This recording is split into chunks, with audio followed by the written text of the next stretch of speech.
There's the queen in the cave. Right there.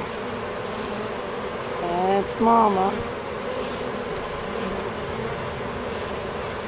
She's in the cage there.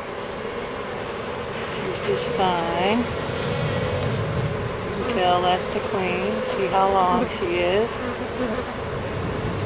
Her big center thorax.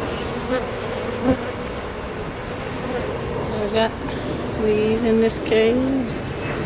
These here. Here's their honeycomb. Get ready to be put in the cage.